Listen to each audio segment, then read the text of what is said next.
Just imagine your family has a get together and you have to prepare a big family dinner. So ആ ഒരു ഡിന്നറിന് നമ്മൾ കുറേ items നമ്മൾ മനസ്സിൽ വിചാരിച്ചു വെച്ചിട്ടുണ്ട്. അതിലെ ഓരോ ഐറ്റംസും പ്രിപ്പയർ ചെയ്യാൻ ഒബ്വിയസ്ലി നമുക്ക് കുറച്ച് ലിസ്റ്റ് ഓഫ് ഐറ്റംസ് വേണം. സോ ആ ഒരു ലിസ്റ്റ് നമ്മൾ പ്രിപ്പയർ ചെയ്യാണ്.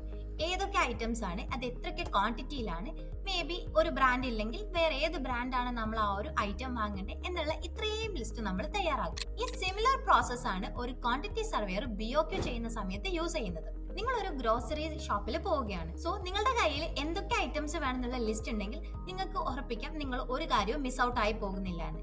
ഇതേപോലെ തന്നെയാണ് ഒരു ക്വാണ്ടിറ്റി സർവേയർ BOQ പ്രിപ്പയർ ചെയ്യുന്ന സമയത്ത് അവർ കൃത്യമായിട്ട് ആ ഒരു പ്രൊജക്ടിന് എന്തൊക്കെ ഐറ്റംസ് ആണ് വേണ്ടത്, അതിന്റെ കൃത്യമായിട്ടുള്ള ക്വാണ്ടിറ്റി അല്ലെങ്കിൽ സംടൈംസ് അതിന്റെ സ്പെസിഫിക്കേഷൻസ് ഇതും കൂടെ ആഡ് ചെയ്തിട്ടാണ് അവർ ഒരു BOQ പ്രിപ്പയർ ചെയ്യുന്നത്. So they can ensure that അവർ ഒരു കാര്യം പോലും മിസ് ഔട്ട് ചെയ്യുന്നില്ല. ആ ഒരു പ്രൊജക്ടിന് എന്തൊക്കെ ഐറ്റംസ് വേണോ ആ എല്ലാ ഐറ്റംസും വിത്ത് ക്വാണ്ടിറ്റി ആൻഡ് വിത്ത് സ്പെസിഫിക്കേഷൻ അവർ കൊടുത്തിട്ടുണ്ടാകും. ഈ ഒരു പ്രോപ്പർ ലിസ്റ്റിംഗ് നമ്മളുടെ ബഡ്ജറ്റിംഗിലും പ്ലാനിങ്ങിലും ഒരു കാര്യം പോലും മിസ് ഔട്ട് ആയി പോകുന്നില്ല എന്നുള്ളതിൽ നമുക്ക് എൻഷുർ ചെയ്യാൻ പറ്റുന്നതാണ്. ഷോപ്പിംഗ് ലിസ്റ്റ് ഇല്ലായിരുന്നെങ്കിൽ നമ്മുടെ ഫാമിലി ഡിന്നറിന് വേണ്ടിയിട്ടുള്ള മോസ്റ്റ് ക്രൂഷ്യൽ ആയിട്ടുള്ള ചില ഐറ്റംസ് ഒക്കെ ചിലപ്പോൾ നമ്മളെടുത്ത് മറന്നു പോയിരിക്കാം, അല്ലെങ്കിൽ പോവാനുള്ള ഒരു സാധ്യതയുണ്ട്.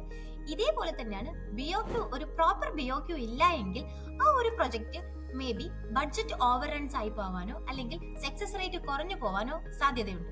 സോ ഒരു പ്രോപ്പർ BOQ ഉണ്ടെങ്കിൽ ആ ഒരു കംപ്ലീറ്റ് പ്രൊജക്ടിന്റെ റൂട്ട് മാപ്പ് അല്ലെങ്കിൽ ഒരു ക്ലിയർ ആയിട്ടുള്ള റോഡ് മാപ്പ് നമുക്ക് കിട്ടുന്നതാണ്. നെക്സ്റ്റ് ടൈം നിങ്ങളുടെ ഉമ്മ നിങ്ങളുടെ അടുത്ത് ഒരു ഷോപ്പിംഗ് ലിസ്റ്റ് പ്രിപ്പയർ ചെയ്യാൻ പറയുകയാണെങ്കിൽ just imagine you are using a little bit skill of quantity surveying. Stay tuned for our next video where we will explore more quantity surveying concept with everyday examples. Thank you.